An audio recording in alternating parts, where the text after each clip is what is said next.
السلام عليكم ورحمة الله وبركاته، وأهلا بيكم معايا في وصفة جديدة من مطبخ وي. وصفتنا النهاردة هي الفيش الصعيدي، هنعمله بطريقة سهلة وبسيطة وإن شاء الله تعجبكم. المقادير معايا، أنا هستخدم 2 كيلو من الدقيق. انتوا لو عايزين طبعا المقادير بالكيلو، كل كيلو دقيق هياخد كوباية سمنة. يعني احنا بالنسبة للمقادير احنا عندنا دلوقتي كمان الخميرة البايتة اللي احنا عملناها مع بعض في حلقة تانية. معايا لكل كيلو دقيق 3 معالق من السكر. معايا رشة من الملح، انا كده معايا نص معلقة ملح. لكل كيلو دقيق هتحطي ربع معلقة ملح. الحليب هنخليه حسب ايه ما العجين بتاعنا يتماسك معانا. احنا طبعا معانا دلوقتي لكل كيلو معايا ربع كيلو من الحليب، لكن طبعا هنحتاج لأكتر من كده. هنسيب الحليب زي ما اتفقنا، نشوف هنستخدم قد ايه في نهاية الخبيز بتاعنا. لكن احنا دلوقتي لل2 كيلو اللي هنشتغل بيهم النهارده، انا معايا 2 كيلو دقيق، معايا كوبايتين من السمنه، معايا 6 معالق من السكر، كيس من الخميره الفوريه، ربع معلقه نص معلقه صغيره من الملح، معايا الخميره اللي احنا عملناها اللي هي الخميره البايته. الحليب زي ما اتفقنا هنسيبه ايه حسب ما العجين بتاعنا نحتاج. تعالوا بقى دلوقتي نبدأ نعجن العجين بتاعنا. هنخلي الحليب اخر حاجه. هنقول بسم الله الرحمن الرحيم. هرش السكر والملح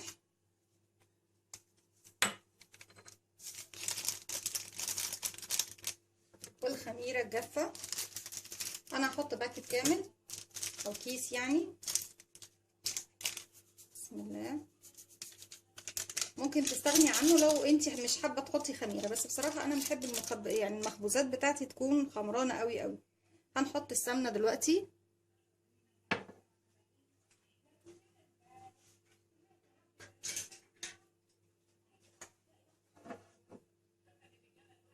بسم الله.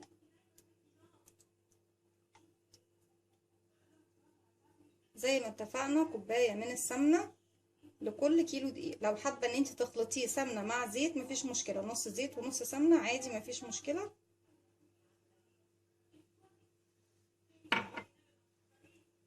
بناخد الكمية بتاعتنا كاملة زي ما احنا شايفين.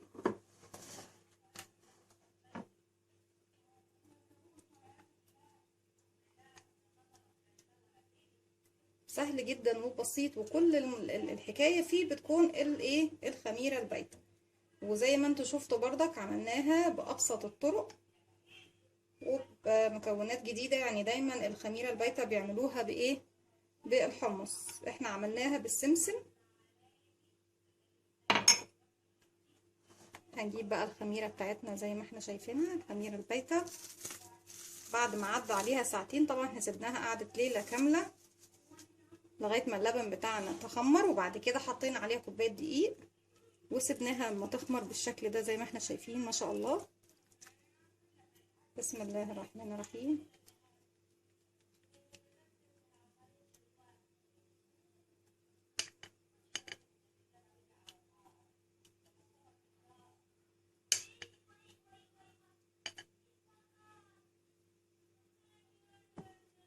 الشكل ده خلاص بقى ايه، عارفين ان انا بحب اعجن بايديا.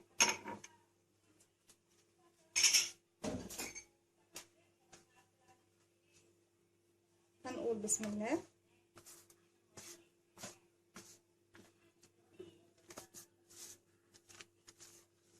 وزي ما انتوا شفتوا كل المكونات بتاعتي على بعضها.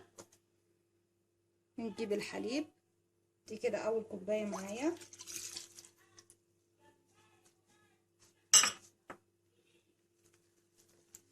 ودايما انتوا عارفين ان انا بتكلم بقول ايه الحليب او الماده السائله، سواء ميه او حليب او لبن رايب او اي حاجه. بس طبعا الفاش ما بتعجنش باللبن الرايب يا جماعه، الفاش بتعجن بالحليب. دي تاني كوبايه.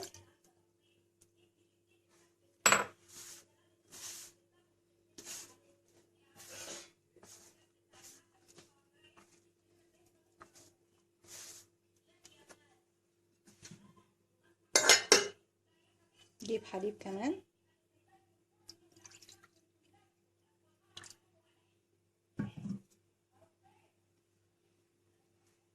بسم الله. كده دي تالت كوبايه حليب. الحليب زي ما اتفقنا واحدة واحدة، نشوف الحليب اللي هنحتاجه قد ايه. هيكون افضل طبعا للعجينة بتاعتي ان انا ما تانيش احط مثلا ادي كمية حليب وانا مش عارفة ايه عجينتي هتاخد قد ايه. لسه محتاجة حليب. احنا كده حطينا 3 كوبايات.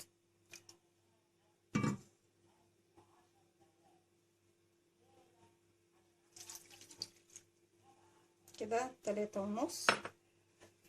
ولو تلاحظوا ان انا بدأت ايه اضيف الحليب كمية بسيطة كمية بسيطة، علشان خلاص حاسة ان العجين معايا بدأ ايه يمسك.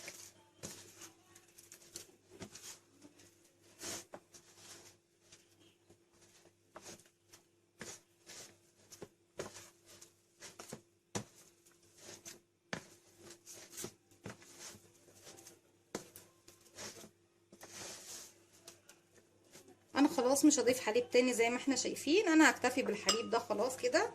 العجينة بتاعتي حلوة، مش هستخدم. رجعنا كمان بقية الحليب اللي فضل معانا. احنا كده حطينا كام؟ حطينا 3.5 كوباية دقيق، من نفس الكوباية اللي انا عيرت بيها السمنة على فكرة، الكوباية اللي هي المج العادي اللي بنشرب فيه. هعجن بقى العجينة بتاعتي دي كويس جدا لغاية ما تطلع من الطبق وتطلع من ايدي، وزي ما انتم شايفين هي اساسا كده كده خلاص العجينة ما شاء الله عليها. وبعد كده هرجع له. رجعت لكم تاني، وانا بعد كده عدينا 6 دقايق وانا بعجن في العجينة بتاعتي. زي ما احنا شايفين العجينة بتاعتي بقت قد ايه جميلة بالشكل ده. كل ما تعجني في العجين على فكرة اللي بيختمر اكتر كل ما هيديكي نتيجة احلى بالشكل ده. زي ما احنا شايفين العجينة بتاعتي حلوة اهي، ما بتلزقش في ايدي، بس في نفس الوقت ايه طرية بحيث تديني عجينة حلوة. هسيب العجينة بتاعتي بقى ساعة ساعتين حسب ما تختمر وتعلى، وبعد كده هرجع لكم نشكلها بأسهل طريقة مع بعض. رجعت لكم تاني، وزي ما احنا شايفين العجينة بتاعتنا بسم الله ما شاء الله قد ايه خمرانة وانتشرت في الطبق بتاعنا. دلوقتي كل اللي احنا هنعمله ان احنا هنشكله. احنا ممكن نشكل الفايش بتاعنا على اكتر من طريقة. ممكن تعملي كور يعني دواير من العجين وتسيبي وتبططيها شوية وتسيبيها تخمر تاني في الصاج، وبعد كده تسويها وترجعي تقطعي. انا هعمل معاكم النهارده طريقه سهله وبسيطه تخليكي ما تقعديش تقطعي في الفايش ونقول لا الفايش اتفرط مني وما تقطعش كويس وكده. بالشكل ده زي ما احنا شايفين العجينه اهي بتاعتنا الله اكبر عليها. هي بصراحه بتتكلم عن روح. كل اللي انا هعمله ان انا همسك جزء من العجينه بالشكل ده، حسب بقى ايه نعمله صوابع، حسب الصوابع اللي انت حابه حجمها قد ايه.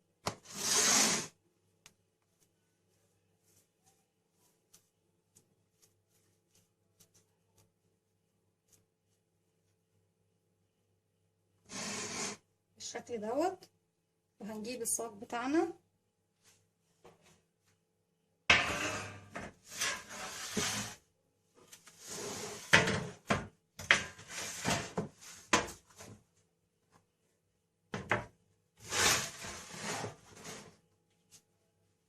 صاج يكون مدهون بالسمنة او بالزيت، وببدأ ايه ارصص صوابع الفايش بتاعتي.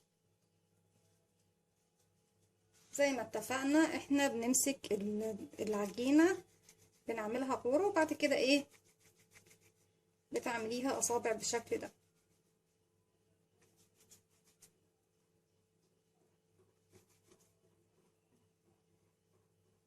كل العجينة بتاعتي طبعا هرصصها صوابع بالشكل دوت، وهسيبها تختمر. يعني هرجع لكم تاني دلوقتي نشوف العجين بعد طبعا ما قطعناه في الصاج كله، وبعد كده هنسيبها نختمر. هقطع العجين بتاعي وارصصه وارجع لكم. رجعت لكم تاني، وزي ما انتم شايفين الكمية بتاعتي طلعت لي من الصاج دوت صاج ونص او صاج وتلات ارباع يعني. هنسيبه طبعا يختمر. وزي ما احنا شايفين الجزئية اللي احنا عملناها في البداية هي اساسا بدأت تختمر او اختمرت بالفعل، بس انا هسيبه بالشكل دوت حوالي نص ساعة او ساعة كمان، عايزاه يبدأ يتمدد اكتر وينتفخ اكتر. وبعد كده هدخله على درجة حرارة بس بعد ما ينتفخ اكيد يعني، لان دي عامل من عوامل نجاحه ان انتوا تسيبوه يتخمر المرة ايه. احنا طبعا سيبنا الخميرة بتاعتنا تتخمر مرتين، وسيبناه يختمر هو مرة، يبقى كده 3. دي المرة الرابعة اللي هي للتخمير بتاعتنا. هنسيبه يختمر وبعد كده هندخله على درجة حرارة في الفرن 180 أو 200. طبعا لو الفرن عندك يسمح ان هو يكون فيه 200 شغليه على 200 لغاية طبعا ما يتحمر من فوق ومن تحت. وبعد كده هرجع لكم نشوف الفايش بتاعنا شكله ايه، وبعد كده نبدأ نحمره من الجوانب. رجعت لكم تاني، وزي ما احنا شايفين الفايش بتاعنا استوى بس من الوش ده زي ما احنا شايفين. انا كل اللي انا هعمله ان انا هفرطه زي ما احنا شايفين. الفايش بتاعنا ابيض وزي القشطه. على فكره انا مش بحب احط في الفايش الصعيدي كركم، لو انتوا بتحبوا تحطوا كركم على كل كيلو دقيق بنحط معلقه من الكركم، بس انا بفضل ان الفايش الصعيدي يكون لونه ابيض وفاتح بالشكل ده. بحط في الفايش الجاهز اللي هو بتاع الافران بحط الكركم، لكن في الفايش الصعيدي بصراحه لا. انا كل اللي انا بعمله زي ما احنا شايفين اهي، سوا من هنا ومن هنا، هو لوحده ما شاء الله زي ما احنا شايفين اهو. بسم الله، بيتفكك ما شاء الله عليه زي الفل. وافك بقى كل الكميه بتاعتي. انا فكره سبته يهدى شويه، هو صحيح سخن بس انا اقدر امسكه بالشكل ده. هفككه كله وهسيبه يهدى خالص ويبرد خالص، وبعد كده هرصصه في الصاج مره على الجنب دوت يتحمر ومره على الجنب ده كمان يتحمر. هعمل العمليه بتاعه التحميص والتحمير دي، وبعد كده ارجع لكم تشوفوا معايا الفايش شكله ايه.